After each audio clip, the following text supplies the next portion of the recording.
Ang Pilipinas at Vietnamese Coast Guard ay nagsagawa ng kanilang unang joint drills noong Biyernes, August 9 sa paglaban sa sunog, pagsagip at medikal na pagtugon sa Manila Bay sa kanlurang baybayin ng Luzon, ang pangunahing isla ng Pilipinas patungo sa West Philippine Sea.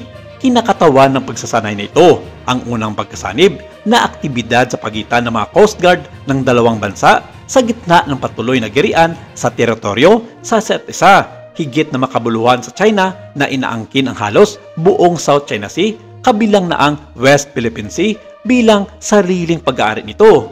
Itinampok sa mga drill ang isang stimulate search and rescue operation at ang paggamit ng mga water cannon upang itaboy ang isang kunwaring barko na banta sa karagatan.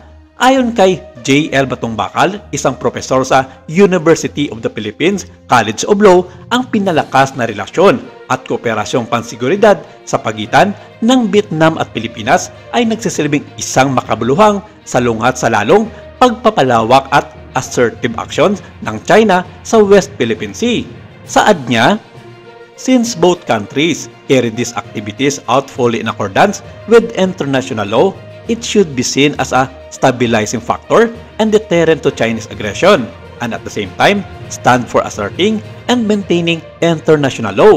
Bagamat ang Pilipinas at Vietnam ay naharap sa magkakapatong na alitan sa soberanya sa China sa South China Sea, tinitingnan ni Batongbakal ang kauna-unahang pagsasanay sa Pilipinas-Vietnam na ito bilang isang pangunahing pagpapakita kung paano dapat makipag-unayan ang mga bansang nag-aagawan.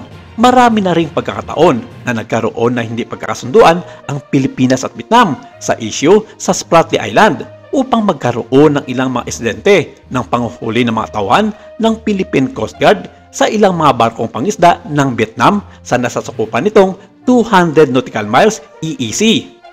Ang dagdag pa na payag ni Batongbakal, it is a demonstration of what is possible between claimants who are sincere in their declarations to cooperate and improve relations, temporarily setting aside the disputes and maintaining the status quo. So even if they do not have active and direct cooperations, their activities contribute to maintaining the regional balance of power because of their common goals and converging interests. Sinabi ng Vietnam noong huling bahagi ng Onyo na bukas itong talakayin ang magkakapatong na pag-aangkin ng Pilipinas sa South China Sea. Mula nang maupo si Ferdinand Marcos Jr. noong 2022, ang gobyerno ng Pilipinas ay nagpatibay ng paninindigan nito sa South China Sea na naiiba sa kanyang napalitan na si Rodrigo Duterte. Ang pagbabagong ito ay nagpataas ng tensyon sa dagat sa China habang hinahangad ng Beijing na igiit ang mga pag-aangkin nito sa buong South China Sea. Noong kalagitnaan ng July 2024, inakusahan ng Pilipinas ang mga Chinese Coast Guard na sumakay sa isang sasakyang pandagat ng Pilipinas malapit sa Second Tomas Shoal na kinumpiska ang mga kagamitan at nagdulot ng matinding pansala sa isang tropa ng Pilipinas. Bago pa lamang ang joint exercises sa Vietnam, nagsagawa ang Pilipinas ng multilateral maritime exercises kasama ang US, Australia at Canada nitong buwan ng Agosto. Ang mga pagsasanay ay naglalayong pangalagaan ang karapatan sa kalayaan sa paglalayag at overflight sa South China Sea ayon sa isang pinagsamang payag. Bukod pa rito, idinaos ng Pilipinas at Japan ang kanilang unang joint exercises sa South China Sea noong August 2 sa kabila ng paulit-ulit na babala ng Beijing sa extraterritorial states laban sa pakikialam sa South China Sea.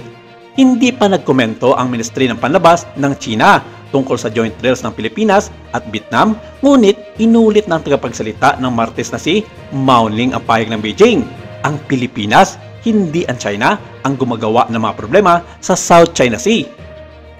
Inihayag ng Chinese People's Liberation Army o PLA noong August 7 na ang Southern Theater Command nito ay nagsagawa ng air at sea combat patrols malapit sa Scarborough Shoal, isang lugar na may matagal ng alitan sa soberanya sa pagitan ng China at Pilipinas.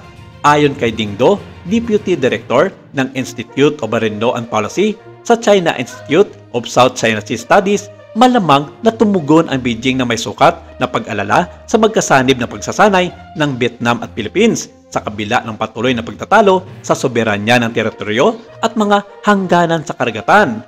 Payag ni Ding, The venue for the Vietnam-Philippines joint exercise is Manila Bay, and the scale of the exercise is relatively small. Its defensive nature suggests that China will probably view it as a routine instant of bilateral security and military cooperation among regional nations.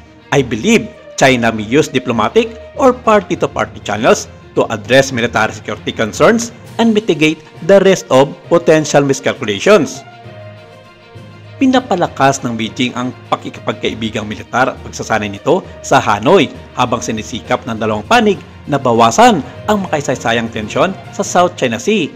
Iniulat ng state-run na Xinhua News Agency ng China noong August 7 ang guided missile frigate ng Vietnam People's Navy na 015 Tan Huan Dao ay dumating sa Sanjiang, isang naval port sa timog silangang lalawigan ng Guangdong.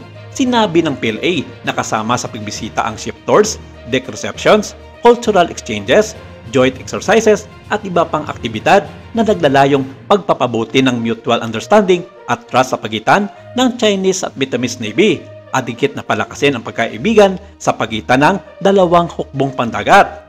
4 na barko mula sa Chinese at Vietnamese navies noong Hunyo ang nagsagawa ng 2 araw na joint patrol exercises sa Gulf of Tonkin sa pagitan ng Vietnam at China na sinabi ng Chinese state media na kanilang ika-36 na turang drill. Gayunpaman, sinabi ng mga analyst ng unang joint exercise na ito sa pagitan ng Hanoi at Manila ay malamang na magdala ng kabuluhan lalampas sa agarang saklaw nito. Si Nguyen Kak Yang ay isang visiting scholar sa Vietnam Studies Program sa ICS Yusof Ishak Institute. Iminungkahi niya na kung magagamit ng Vietnam at Pilipinas ang magkasanib na pagsasanay na ito upang matugunan ang kanilang magkakapatong na mga isyu sa hangganan, maaari itong kumakatawan sa potensyal ASEAN claimant sa South China Sea na pausayin ang kooperasyon at sama-samang tugunan ang mga hamon na dulot ng China.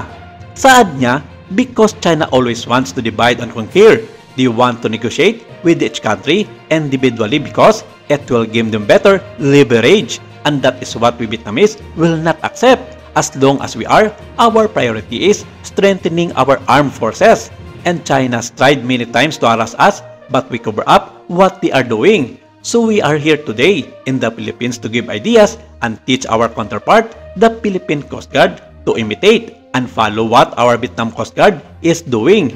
We are being honest with China and showing that we are not afraid of them.